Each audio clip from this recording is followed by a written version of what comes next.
This copyrighted telecast may not be reproduced, retransmitted, or used in any form without the authorized written consent of NASCAR Broadcasting. NASCAR would like to thank all of our loyal fans for your continued support, and we hope you enjoyed today's broadcast.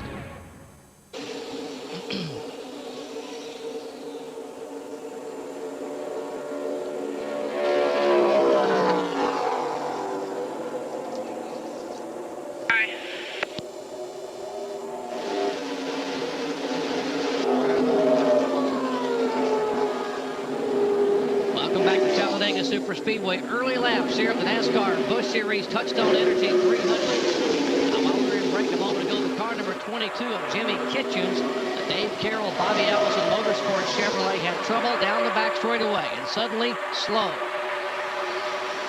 And we see the smoke coming out from the Air Jamaica Vacations automobile, and luckily no one other cars involved.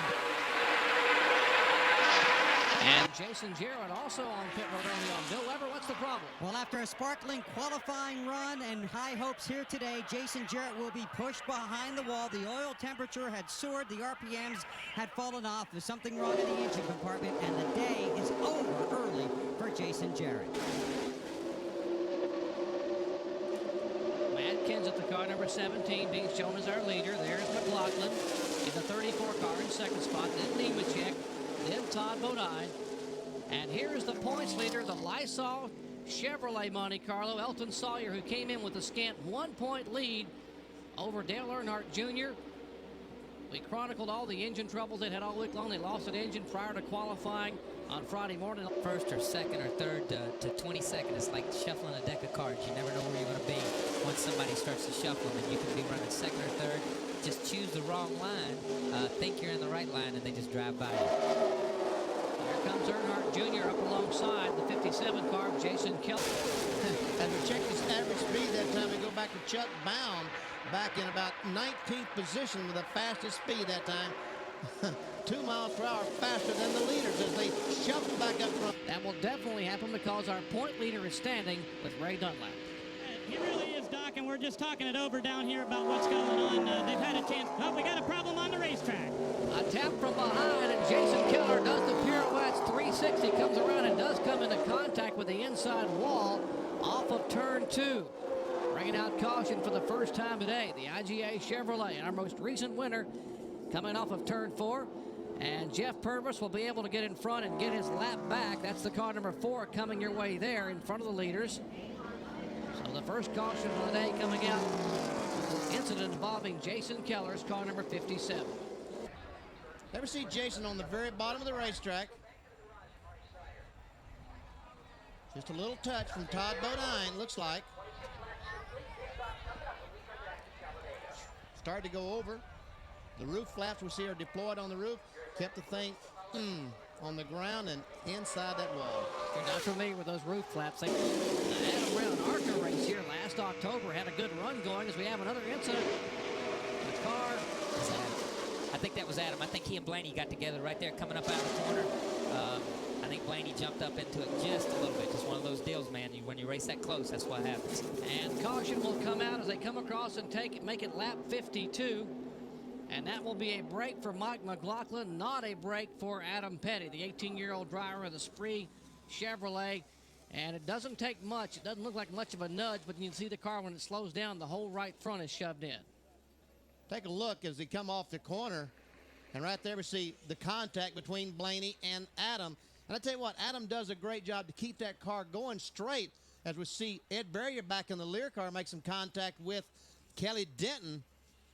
A lot of contact back there for no more crashes than this guy. Yeah, a lot of contact. You see Adam get out of shape right here. He comes down into Blaney, or Blaney comes up whichever way, but he gets out of loose. He comes back down into Blaney, then up into the outside wall. You see Ed Berrier get hit right here and move to the outside, and they begin to split. And this is where these guys...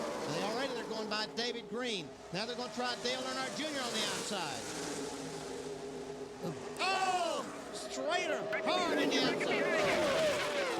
Schrader up high on the outside. Cars sliding on the inside. 2, 3, 4, 5 cars now sliding, careening together in turn 1. One car erupts in flames down in turn 1 as they continue to have impact.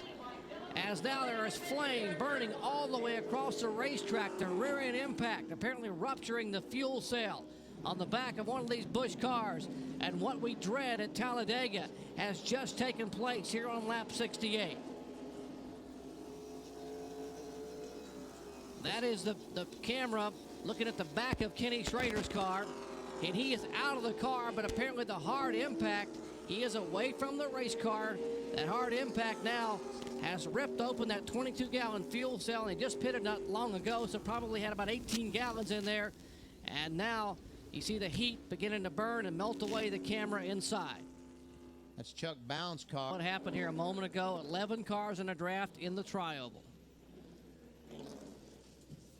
And we see Kelly Denton. Kelly Denton runs up into the back of Kenny Schrader, and that's what we're talking, the bump drafting. When they pick those rear tires off the ground, that is a problem. Turned him in the outside wall.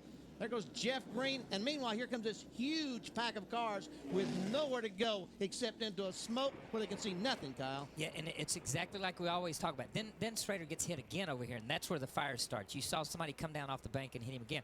But we talk about Talladega. There's always multiple wrecks. Schrader was one wreck. When Kelly Denton runs in the back of Kenny Schrader right here and turns him, there's your wreck right there. Then all of a sudden somebody runs in the back of the 32 car and spins him down. Here he comes down across the thing here. He spins. There's your wreck right there. There's plenty of room to get through. The guys behind him, they can't see it. Somebody checks up. The next pack starts running into each other, and you'll see them start running into each other right here. They kick the 59 out of position here. All of a sudden, the racetrack is blocked. You can't see anything. You're driving in there blind, and everybody runs over everybody, and there's no place for anybody to go.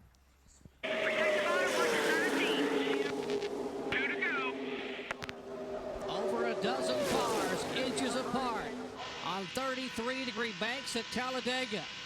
2 laps to go. Just over 5 miles of racing. Can Joe Nemechek hold him off?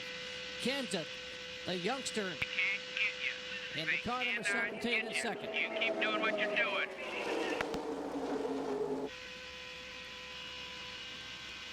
Now, Kyle Petty, where do you make your move with your Matt Kenseth? You know, Matt's got to have help to make a move. Matt's car's been running right on the bottom of the racetrack. We saw him a couple of times turn left and come up under people. Keep doing what you're doing there, pal. You protect the bottom and be in front of 17. You do the same thing you've been doing. Watch your mirror, stay in front of 17. But Nemechek's spotter is exactly right. Protect the bottom and stay in front of the 17, and that's what Nemechek's doing, is protecting that bottom. It's going to take the 17 running up on Nemechek, making him a little loose, making him push up, and then trying to dive to the inside, and the 3 going with him, just like this. Final lap. Watch your mirror there, buddy. Watch your mirror. 15 cars, nose to tail, inches apart at almost 195 miles an hour. Nemechek with a challenge from Texas Terry. Labonte up high. Nemechek down low. It's Labonte by half a car length. They are half a mile from the checkered line. Texas Terry Labonte trying to make it. And it's the start-finish line. They come to the tri-oval 2 by 2. It will be. I don't have a clue. Well, NASCAR scoring is. We'll wait for the official word as they are celebrating down in the Bell South Mobility Pits. That's the Joe Nemechek. But NASCAR scoring is showing the 44 car. We'll try to decipher exactly what happened. That is a typical day at Talladega. And that's why they come here and stand in line for the finish. That's where they came across the stripe. We'll unravel the finish, take a look at the photographs, and visit someone in Victory Lane in just a moment. Those 2 cars flashing across, another angle shooting back toward the start-finish line, and NASCAR has deciphered that Texas Terry Labonte in the Slim Jim Chevrolet has won the 8th running of the Touchstone Energy 300. Let's go down to our McDonald's winner's circle. Here's Bill Webb. This copyrighted telecast may not be reproduced, retransmitted, or used in any form without the authorized written consent of NASCAR Broadcasting. NASCAR would like to thank all of our loyal fans for your continued support, and we hope you enjoyed today's broadcast. Has been a special presentation of ABC Sports. This has been a special presentation of ABC Sports, spanning the globe to bring you the biggest events in the wide world of sports.